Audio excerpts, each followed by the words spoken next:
Tube Tamil வணக்கம். ரஷ்ய அதிபர் புட்டின் இன்று சீனாவினுடைய தலைநகர் பெய்ஜிங்கை சென்றடைந்திருக்கின்றார். நாளை சீன அதிபருடன் அவருடைய பேச்சுக்கள் ஆரம்பமாகின்றன. அமெரிக்க அதிபர் டொனால்ட் ட்ரம்ப் சீனா இடையே நடைபெற்ற பேச்சுக்கள் என்ன, அதை தொடர்ந்து உருவாகி இருக்கின்ற புதிய சிக்கல்கள் குறித்து அவசரமாக பேசுவதற்காக அவர் அங்கே சென்றிருக்கின்றார். அமெரிக்க அதிபருக்கும் சீன அதிபருக்கும் பூட்டிய அறைக்குள் நடைபெற்ற பேச்சுக்கள் எப்படி அமைந்தன என்று முன்னர் வந்த செய்திகளுக்கு முரண்பட்ட விதமாக காரியங்கள் நடைபெற்று கொண்டிருக்கின்றன.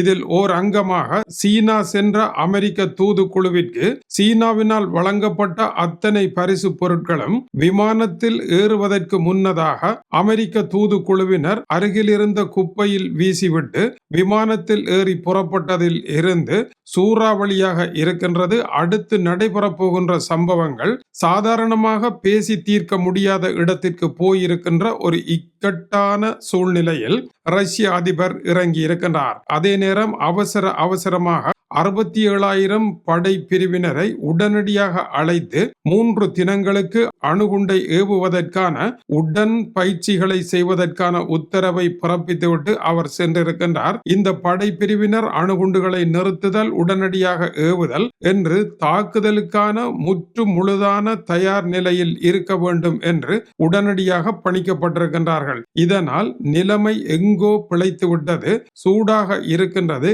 எந்த பக்கத்தினால் ஆரம்பிக்க போகின்றது என்பது தெரியவில்லை. அமெரிக்க அதிபரும் சீன அதிபரும் தைவான் விவகாரத்தில் மோதுவதற்கு தயார் என்றதும், சீன அதிபர் அமெரிக்க அதிபரிடம் உங்களுக்கு இணையானவர்கள்தான் நாங்கள், உங்களை விட கீழ்ப்பட்டவர்கள் அல்ல என்றும், தைவான் எனக்கே சொந்தம் என்றும் சீறி பாய்ந்து டொனால்ட் ட்ரம்பை விரட்டி அடித்ததன் பின்னதாக, டொனால்ட் ட்ரம்பினுடைய பாய்ச்சல் வருவதற்கு முன்னதாக ரஷ்ய அதிபர் எச்சரிக்கையாக சென்று இறங்கி இருக்கின்றார். ரஷ்ய அணியினுடைய அடுத்த நகர்வு என்ன?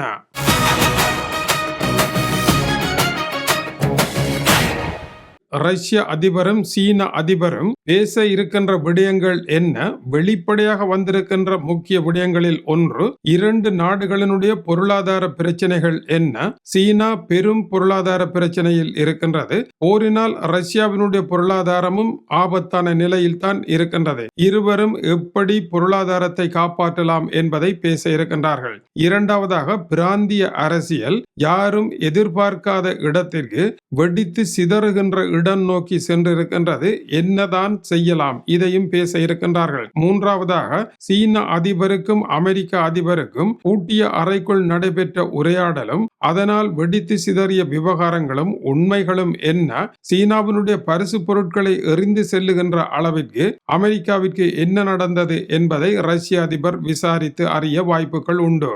இந்த புதிய சந்திப்பில் ஒரு முக்கியமான விடயம் இருக்கின்றது. சீனாவும் ரஷ்யாவும் ஒட்டி பிறந்த இரட்டை குழந்தைகள் போல ஒப்பந்தம் எழுதினாலும் உத்தியோகபூர்வமாக இராணுவ நடவடிக்கைகளில் இணைந்து செயற்படுவது என்கின்ற வாசகம் அந்த ஒப்பந்தத்தில் இல்லை.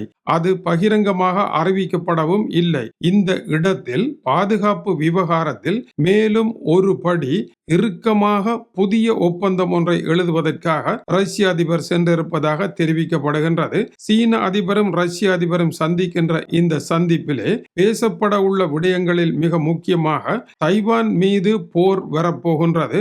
அந்த போர் வருமாக இருந்தால் ரஷ்யாவினுடைய பாத்திரம் என்ன?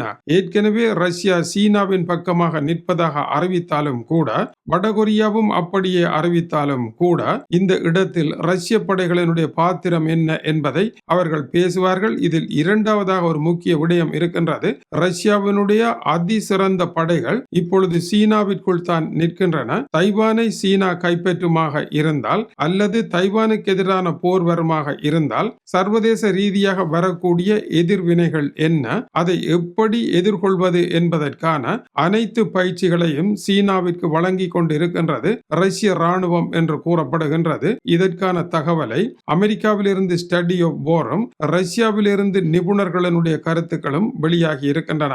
இது படைப்பயிற்சி, ராஜதந்திர பயிற்சி என்று பல பயிற்சிகளை கொண்டது. சீனா கடந்த 50 வருடங்களாக பெரும் போர்களில் ஈடுபடாத காரணத்தினால் போர்க்கள அனுபவம் குறைவாக இருப்பதனால் இந்த ஆலோசனைகள் சிறப்பாக வழங்கப்படுகின்றன. இந்த தகவலை ரஷ்யாவினுடைய பிரபல சிந்தனை பிரிவாகிய ரூசி அமைப்பும் ஏற்றுக்கொண்டிருக்கின்றது. இதே கருத்தை வால் ஸ்ட்ரீட் ஜேர்னலும் ஒப்புக்கொண்டிருக்கின்றது. அமெரிக்கா ஈரான் மீது போட்டிருக்கின்ற சுற்றி வளைப்பானது ஈரானுக்கு எதிரான போர் என்பதை விட சீனாவிற்கு எதிரான ஒரு வியூகமாகவே இருக்கின்றது. சீனாவிற்கான ஆயில் போக முடியாத விக்கல் நிலை ஏற்பட்டிருக்கின்றது ஹோர்முஸ் நீரிணையில். எனவே ரஷ்யாவிடமிருந்து சீனா ஆயிலை இறக்குமதி செய்ய வேண்டும். இது குறித்தும் ரஷ்ய அதிபர் பேச இருக்கின்றார். ரஷ்ய அதிபர் போரினால் பின்தங்கி இருந்தாலும் உக்ரைனுடைய 1000 வரையான ஆளில்லா விமானங்கள் சென்ற வாரம் ரஷ்யாவிற்குள் கட்டுமீறி உள்நுழைந்து 20க்கு மேற்பட்டவை மாஸ்கோவிற்கு உள்ளே நுழைந்து தாக்குதலை நடத்தி ரஷ்யாவினுடைய எரிபொருள் நிலையங்கள் உள்ளிட பெரும் AI கட்டமைப்பு கொண்ட இடங்களை எல்லாம் தாக்கி இருக்கின்ற காரணத்தினால் அவர்களை தடுக்க முடியவில்லை. ரஷ்யாவை பொறுத்தவரையில் அணுகுண்டை கையில் எடுக்க வேண்டிய கடைசி கட்டத்தில் இப்பொழுது நிற்கின்றது. இதனால் இந்த விவகாரங்கள் குறித்தும் சீன அதிபருடன் பேச வேண்டும். ஏனென்றால் போர்க்களத்தில் ரஷ்யா அணுகுண்டை பாவிக்க கூடாது என்று சீன அதிபர் வெளிப்படையாக கூறியிருக்கின்றார். இந்த இறுக்கமான நிலையில் ஈரானுடைய ஆயில் செல்லாத காரணத்தினால் ரஷ்ய ஆயில் சீனாவிற்கு செல்ல ரஷ்ய பொருளாதாரம் புதிய பலம் பெறும் என்றும் எதிர்பார்க்கப்படுகின்றது. ரஷ்ய அதிபர் இந்த இடத்தில் பலகீனமாக இருந்தாலும் சீனாவுடன் நேருக்கு நேர் பேரம் பேசக்கூடிய நிலையில் இருக்கின்றார். மேலும் அமெரிக்கா இழைத்திருக்கின்ற தவறுகள் ஐரோப்பாவை இழந்தது, நேட்டோவை இழந்தது போன்ற பாரிய தவறுகளில் ஏற்பட்டிருக்கின்ற ஓட்டையை கவனத்தில் கொண்டு ஐரோப்பிய நாடுகளை வளைத்து போடும் வேலையை எப்படி செய்யலாம் என்பது குறித்தும் இருவரும் பேசுவார்கள் என்றே எதிர்பார்க்கப்படுகின்றது. அதேவேளை டொனால்ட் ட்ரம்ப் சீனாவுடன் நட்பாக இருக்கலாம் என்று பேசியிருந்தார். அந்த அணுகுமுறை காரணமாக இதுவரை இரகசியமாக ரஷ்யாவிற்கு ஆயுதங்களை வழங்கி வந்த சீனா இனிமேல் பகிரங்கமாக வழங்கினாலும் பிரச்சனை வராது என்கின்ற இடத்திற்கு இப்பொழுது வந்திருப்பதனால் அது குறித்தும் அவர் பேச முற்படுவார். சீனா ரஷ்யாவிற்கு வெளிப்படையாக ஆயுதங்களை விற்குமாக இருந்தால் அது உலக போரை ஆரம்பிப்பதற்கான வெடிகுண்டினுடைய திரியை பற்ற வைத்தது போல மாறிவிடும். இவ்வாறான ஒரு நிலையில் வரலாறு காணாத அளவிற்கு சிறப்பு படையினரை உடனடியாக அழைத்திருக்கின்றது ரஷ்யா அணு ஆயுத போர் பயிற்சியில் ஈடுபடுவதற்கு. மேற்கு நாடுகளை மிரட்டும் வேலை ஆரம்பித்திருக்கின்றது. இன்று முதல் வியாழன் வரை இந்த பயிற்சி நடைபெற இருக்கின்றது. அணுகுண்டை ஏவுவது என்பது சாதாரண வேலை அல்ல. அதற்குரிய இடத்தில் இருந்து அதை சரியாக ஏவுவதற்கு பாரிய பயிற்சி வேண்டும். அந்த வேலைகளை ரஷ்யா ஆரம்பித்து விட்டது. இந்த பயிற்சிக்காக 7800க்கும் மேற்பட்ட ஆயுதங்கள் களத்தில் குவிக்கப்பட்டிருக்கின்றன.